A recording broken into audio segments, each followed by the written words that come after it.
Pour la recette, il va nous falloir 250 g de chocolat noir, 125 g de beurre, 6 blancs d'œufs, 6 jaunes d'œufs, une cuillère à soupe de sucre semoule pour serrer nos blancs et une goutte de jus de citron. On va commencer par mettre notre chocolat et notre beurre à fondre au micro-ondes. Donc moi je vais mettre 1 minute 30, mais c'est à surveiller bien sûr.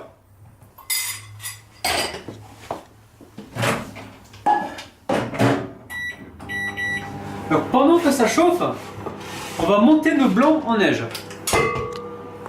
Alors l'astuce, c'est de mettre une goutte de jus de citron pour avoir de très jolis blancs. Et on mettra donc le sucre une fois que le blanc sera monté. Je vais à présent mettre mon sucre et tourner encore 30 secondes. Donc mon chocolat a bien fondu.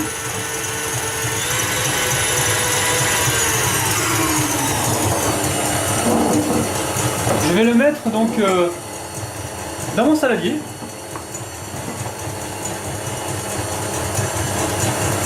Et je vais y rajouter mes jaunes d'œufs.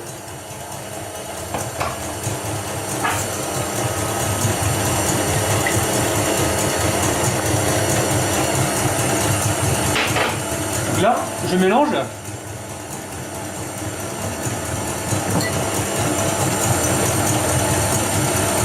Voilà. Je vais pouvoir incorporer mes blancs d'œufs.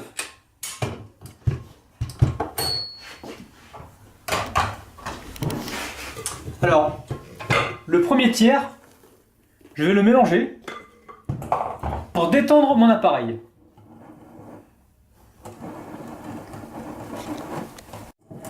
Donc je vais pouvoir renverser l'appareil chocolat dans mes blancs d'œufs.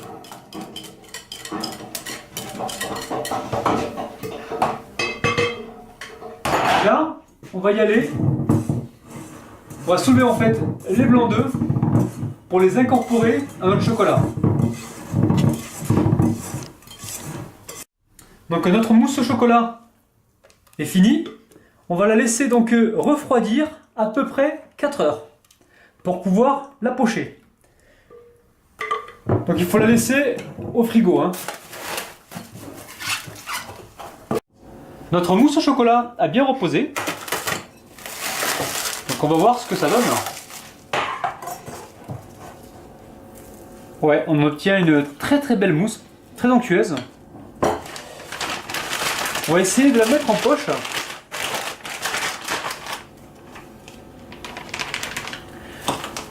Voilà, c'est une recette qui va vous servir aussi pour faire vos montages de gâteaux.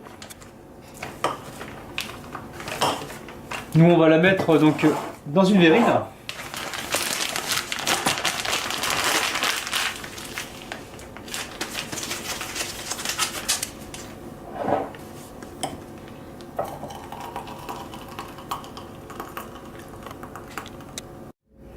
Donc là, j'ai préparé des feuilles en chocolat que vous verrez prochainement dans mes vidéos. En fait, c'est du chocolat fondu que j'ai étalé sur une plaque filmée et que j'ai mis au congélateur et que je sors bien évidemment au dernier moment. L'idée, c'est de casser des gros morceaux et de les planter dans la verrine.